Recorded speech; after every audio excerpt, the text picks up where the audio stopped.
नमस्कार, जय जगन्नाथ, सुप्रभात। दर्शक बंधु, आज आपण नहीं आसी आज नुआ एक प्रसंग। आज प्रसंग होची ब्रेन स्ट्रोक बा मस्तिष्क पक्षाघात। आसतु जानी नवा यही मस्तिष्क पक्षाघात कौन, यार लक्षण कौन, यार कारण कौन एवं यार निराकरण कौन, आसतु जानी नवा। दर्शक बंधु, आम मस्तिष्क अनेक गुड़ी क्रानिकल नर्व्स बा स्नायु बा छोट छोट शिरा गुड़िक रही है।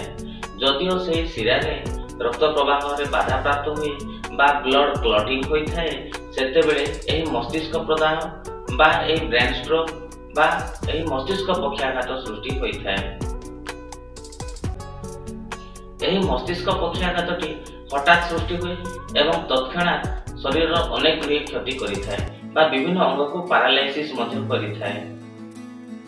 एही मस्तिष्क प्रदाहटी सीवियर ब्रेन स्ट्रोक हेबा पूर्वरु प्राथमिकतः क्लिनिकाली दुई प्रकार ब्रेन स्ट्रोक होइथाय। प्रथमटी हेउची इस्चेमिक स्ट्रोक एवं द्वितीयटी हेउची हेमोरेजिक स्ट्रोक, जहा कि एमआरआई किंबा सीटी स्कैन द्वारा जणा जाइथाय। दर्शक बंधु, आसतु जानी नवा एही मस्तिष्क पक्षाघात हेउची बोली तार लक्षण गुड़िक आमे कोन जानी नवा। हठात मुखमंडल दुर्बल लगिबा एवं झिम झिम अनुभूत हेबा, हठात शरीर जे कोनोसी अंग अचल होई जिबा बा कालुआ पड़ी जिबा, कथावार्ता करि न परिबा किंबा कथावार्ता करिबारे असक्षमता देखा देबा, बाउली चाउली हेबा, प्रबल झाल बाहरिबा बा इतस्तत होई जिबा, रोगीटी खने खने कथा हेबा बा ता कथा स्पष्ट भाबे बुझी न होबा, एमिति विभिन्न प्रकार लक्षण एही ब्रेन स्ट्रोक बा एही मस्तिष्क पक्षाघात जो देखा देइथाय। दर्शक बंधु, आसंतु जानि नवा एतद व्यतीत यार सहजात लक्षण गुड़िक कौन कौन होइथाय। विभिन्न लक्षण मध्यरु प्रबल मुंड बिंधा हेबा, बेले बेले रोगीटी चेता शून्य होई जिबा, गोड़ किंबा हाथटी अचल होई जिबा बा पैरालाइसिस होई जिबा, गोटिए आखि को स्पष्ट देखा न जिबा किंबा उभय आखि स्पष्ट न देखि परिबा, हठात ठिया उठी न परिबा किंबा चाली न परिबा, ओठ बा पाटीटा गोटे साइड को ओळे हिला भलिया लागिबा, एमिति विभिन्न प्रकार सहजात लक्षण मध्य एही मस्तिष्क पक्षाघात जो देखा देइथाय। दर्शक बंधु, आसंतु जानी नबा एही मस्तिष्क पक्षाघात तार कारण गुड़िक कौन कौन। एही मस्तिष्क पक्षाघात तार मुख्य कारण होउची ना रक्त चाप बा ब्लड प्रेशर। जदि हाई ब्लड प्रेशर रही थाए ताले मस्तिष्क पक्षाघात हेबार संभावना अधिक देखा देइथाय। परवर्ती होची रक्त रे कोलेस्ट्रॉल परिमाण बढ़ी जिबा बा रक्त रे चर्बी अंशर परिमाण बढ़ी जिबा। शरीर रे यदि चर्बी अंशर परिमाण बढ़ी थाए बा कोलेस्ट्रॉल परिमाण बढ़ी थाए, तबे मध्य ए ब्रेन स्ट्रोक बा ए मस्तिष्क पक्षाघात हेबार संभावना थाए। परवर्ती होची डायबिटीज बा रोगी को यदि मधुमेह रोग बा सुगर रोग होई थाए ताहले मध्य मस्तिष्क पक्षाघात हेबार संभावना रही थाए। परवर्ती होची बीएमआई बा बॉडी मास इंडेक्स बा शरीर मोटापा। जदि शरीर मोटापा बा अधिक ओजन रही थाए तेबे मध्ये मस्तिष्क पक्षाघात हेबार संभावना रही थाए।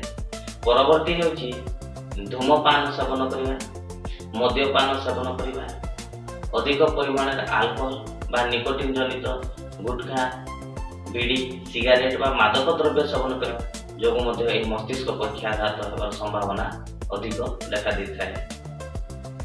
परवर्ती एक कारण होई थाई पारे कि वंशानुगत। जदि परिवार रे पूर्व पीढ़ी जदि मस्तिष्क पक्षाघात होई थाए तेबे मध्य तार परवर्ती पीढ़ी रे मस्तिष्क पक्षाघात हेबार संभावना मध्य केतेकांश देखा देइथाय। दर्शक बंधु, आसंतु जानि नवा ए मस्तिष्क पक्षाघात तार प्रतिकार आमे कोन करि परिबा ता प्रतिकार गुड़िक कोन कोन। सर्वप्रथम प्रतिकार हेउची हमर रक्तचाप बा ब्लड प्रेशर को नियंत्रण करिबा, बा प्रति सप्ताह आम ब्लड प्रेशर को माप करवा एवं ता अनुसार रक्तचाप को नियंत्रण करने सचेतन होगा।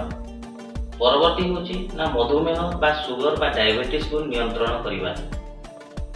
परवर्ती होची ना चर्बी जातीय अंश को बा चर्बी जातीय खाद्य गुड़िक कम खाइबा बा आदौ न खाइबा बा तैलबीज खाद्य न खाइबा।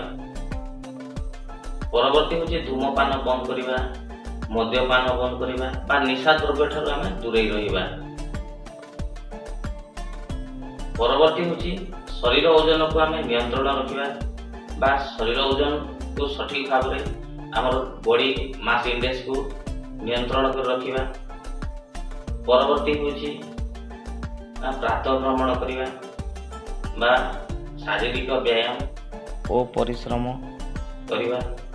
परवर्ती होची माछ मांस बा तैलयुक्त खाद्य को कम खाइबा किंबा आदौ न खाइबा।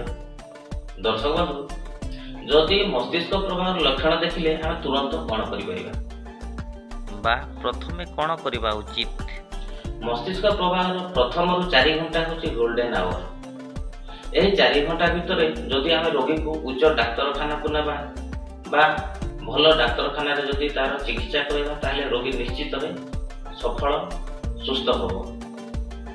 काइना एही 4 घंटा समय होची से ब्लड क्लॉटिंग को डिजल्व करिबार सहायता करिथाय। जदि औषध प्रॉपर बा ठीक परिमाण रे औषध सेवन कले निश्चित रे सही रोगीटा सुस्थ होबार संभावना थाए।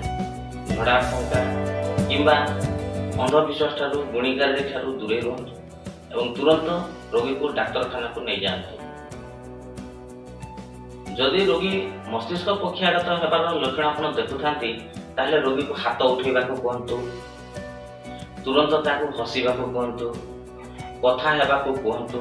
देखंतु ता पार्टी गोटे साइड को बा गोटे तलस्थ को तळ होई जाउची कि देखंतु, ता आखि को लक्ष्य करंतु, से इतस्तत हेउची कि ताको लक्ष्य करंतु एवं तुरंत ताको किछि शब्द कहबा को कहंतु एवं तुरंत ताको डाक्तरखाना को नहीं रोगी चिकित्सा करांतु।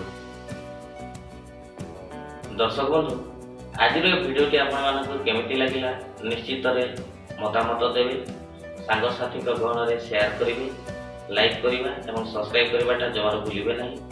धन्यवाद।